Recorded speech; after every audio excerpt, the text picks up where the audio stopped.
Good afternoon. I am Adrienne Gilliard here with Sandra Bazan, and we're from the Inclusion Team, and we're bringing you today's Behavior Bites tidbit. Now, every time we do our Behavior Bites tidbit, we always talk about the pyramid first, and we are still on that bottom area of the pyramid where we are creating those relationships and creating safe and nurturing environments. And what we're talking about today is elopement. And elopement is when we have those children that are in our supervision that are trying to escape something or to gain something. They are leaving out of the classroom without your permission. And it's important to know that when these children are eloping or escaping, they are trying to escape either a feeling, which is they're feeling sad, they're feeling anxious or angry. They're either trying to escape a person. It could be someone new in your classroom, someone who is unkind, or someone who they may perceive as a threat. And they could also be trying to escape a situation, be it a loud noise, a conflict, an undesirable activity, or it may be a classroom that's too crowded, or it's a sensory overload. So when you have these children who are trying to elope, it's important to know that their current stress response is to leave, to flee, flight. And it's a powerful drive for them to go somewhere, anywhere. It doesn't matter where it is. They just want to get out of that place. So Sandy's going to talk to us a little bit more about elopement. Absolutely. So elopement, we have a runner, right? You have a runner in your classroom. You turn around and you're missing a student. And the student, for whatever reason, decides to leave. What do we do, right? That's a serious safety concern. And we can all agree that as teachers, we are responsible to know where our students are at all times. So when you do have a runner, what do you do and how do you handle it? So what I like to do is always deal with the bottom of the pyramid first. And this is where we are going to create that safe environment. We're going to rearrange the furniture in a way so that the student exit is kind of partially obstructed. So if you have an open space and you have a runner, you have just given him or her a runway to get out of that classroom faster. So the first thing I want to talk about is rearranging your furniture. You're going to put it in a way where there are nooks and crannies, not like an obstacle course, but you understand what I mean by obstacle course. You just want the furniture in a way that it makes it that much more difficult for that student to get a free access to that door, right?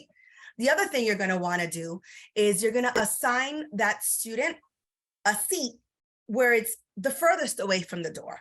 And you're always going to have an adult positioned between the student and the classroom exit, right? You always want to have that close proximity. If you have a runner, you're going to need to have that student within arm's reach, arm's length at all times.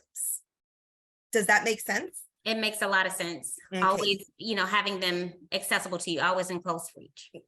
Right. And so because at the beginning of the year, you don't know if you have a runner or not, this is a great way to kind of map out how you want your centers to go. You can create little nooks and crannies. Just understand that if you do have a runner, your best bet is to create barriers or make it that much more difficult to get outside. And it'll also give you more time to get there. Right. Right. So yeah, Adrienne, that's pretty much the preventative, right? There are times when you're going to have a runner. And like you said, elopement is a maladaptive behavior, right? It's a safety concern. It's a serious concern. It happens to all of us. It's not a reflection of you as an educator. It is a reflection of, like you said, that child's initial response to something, a frustration, an event, anything, a person, a place, a thing, an activity, a request.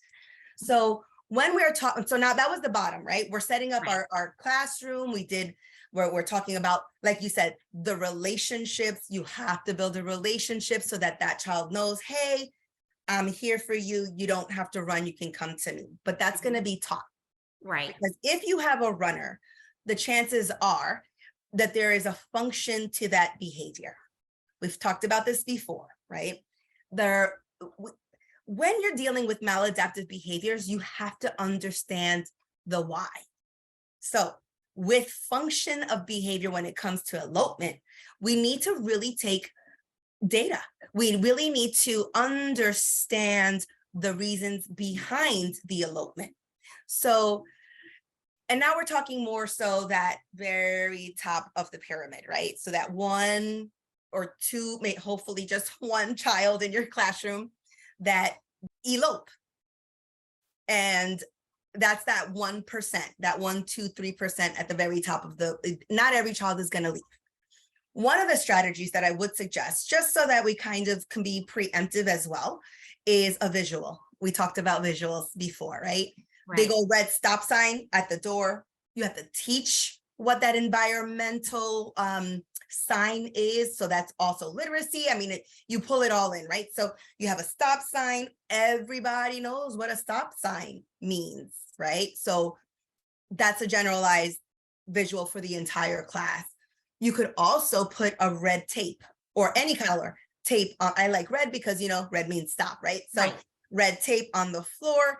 And you teach the students when they're lining up, they don't touch that red tape. They line up behind the red tape so that you're always reinforcing, oh, that means stop. I can't go past that line. That means stop. When we're talking about the function of behaviors, there are pretty much 4 functions, right? So there's the escape. It's the attention, or what we like to call connection seeking. Right. There's that sensory. And then there's a tangible. So when we're talking about escape, we're talking about something that that student just does not want to do. It could be that the task is too difficult, that it's too long of a period that they have to sit there. So it's a prolonged work tasking time frame, that there are certain social demands that they're just not ready for. There might be people that elicit like uncomfortable, overwhelming feelings. They may be afraid. The places might be uncomfortable. Maybe your classroom is too cold. Right. Maybe the lights are too bright. Maybe the sounds are too loud and they need to get out, right? That's one function. So when we're talking about functions, this is where you have to put on your scientific kind of like, I'm going to take data. I want to see why this child leaves. Escape is one function. It might be attention seeking, right? Because as you know, when a child leaves, what happens? All eyes go on that child. The whole school is running around trying to keep that child safe. Right. So it could be attention seeking for the parents. It might be that they want teachers' attention. It might be peers, siblings. It could be anybody. It could be that they want the attention from the director in another room, or another teacher, another preferred adult. So these are things that we need to really, really look at and see what is the function, the why. There's that third function, tangibility, something tangible. I want this, right? Think tangible, think I want this. It could be a toy, it could be a food or a treat, an activity, it could be a privilege, like, I don't know, block center, and you said no, and so now I'm gonna leave because I want my block center, right? And the fourth function would be sensory. I like doing this. It feels good. It feels good to run out of the room. It looks good. It sounds good. It tastes good. It smells good. So you have to see is there a sensory input that's drawing them out? Because I'm going to tell you, if somebody's popping popcorn down the hall or having a popcorn party and it's a sensory thing and that student absolutely loves popcorn, chances are they're going to go seek that popcorn. Right. So when we think of the function, we need to think of, we're looking for the why. And once we figure out, oh, you know what? It's an escape, or it's attention seeking, or it's whatever, tangible or sensory, then we provide a replacement behavior, right? So if it's an escape, maybe we chunk the activities and make it a really difficult activity into biteable chunks. smaller little projects. Or if it's because the circle time is too long and the child gets bored, you might need to adjust how long you're having your students sit in circle time. Mhm. You know, attention seeking, right? That's the one that most people think it's the reason. Well, then be preemptive, be proactive, provide that attention that student is seeking before the elopement. You know, if you know that child wants your connection, Mhm. provide the connection prior to, Right. so that you're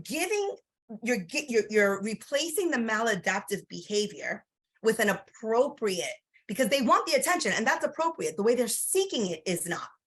So if you, as the educator, and as the preferred adult, because remember, we've already built those relationships. If you, as the preferred adults, can provide that attention before the child elopes, you canceled out your issue. You canceled out the reason, the why. Tangible, if it's a toy, if it's an object, an activity, or something that they want to do, you need to know that and have it readily available. Right. You know, have it available so that when you see, you're like, oh, hold on, and then you can do a first then, right? First, I need you to sit at your table, then I will give you your favorite toy. You know what I mean? And as far as sensory goes, I think that's going to be the hardest one to kind of figure out. But if you can figure it out, it makes sense to have whatever it is that sensory input gives them, whether it's whatever senses that they're using, right? If it's because they need that gross motor, big muscle group input, well, then you might want to create a little area in your room where they can have those gross motor big skills, like those gross motor movement. Like I always put it where my safe space is, and I call it my sensory safe space kind of thing. And if I see that I have a runner, and that runner, it's a need for that child to get a physical demand out, it's a sensory thing, I might send them to go push the wall. I might send them to go do jumping jacks in the corner. I might send them to hop like a frog. Like there's so many different, creative ways that you can have sensory input, different smells, different lotions, I used to have chapsticks, the different flavor ones, the ones you can get at 99 cents, and they're like, grape and strawberries. And I would know if a student needed, I called it a smelly. Do you need a smelly? If I saw them getting, and so then they would sit there and just happily, because I've just provided them that sensory input. They don't need to go seek it outside of my classroom. Outside of the classroom, you've replaced that elopement behavior. Right. And you can also, if they have that need to escape and get away, allow them to help you create that safe space, right? Absolutely. And they can use the safe space under like a cubby or a small table, because sometimes they may want to hide or whatever, but in that safe space that they've helped you to create, you can place those soft blankets and the little calming things, like you said, like the chapsticks and all of that. And just let them practice using that safe space for when they feel stressed or when they feel that need. But it's all about, like, I like how you were saying, just replace that behavior with something. They're still running to someplace, but it's not outside of the classroom. It's not outside. Now they know where they can go. Now they can know where they can go. There is a great article that I would like to share, and we'll share it on the Behavior Bites, but I don't know if we can do that here. But either way, I just wanted to let people know that there is so much out there. As if you have a runner, I suggest going on Google. I really do. Google elopement, Google, I have a runner. There is such a wealth of information, such a wealth of suggestions and strategies. And all we have to do is try it, implement it, see what's going on. And I hope that helps. I think it will. I know that a lot of you may have had issues with elopement in your classrooms. We hope that this Behavior Bites tidbit really, really helped today. It's just a tidbit. It's just the tip of the iceberg. But like Sandy was saying, you can always go to, just research different things. Try to work on replacing that behavior, and also work to take data to understand what the function of that behavior is. Absolutely. So, thank you for joining us today for our behavior tidbit.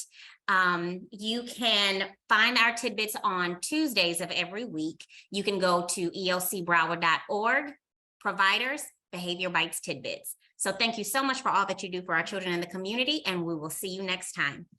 Take care.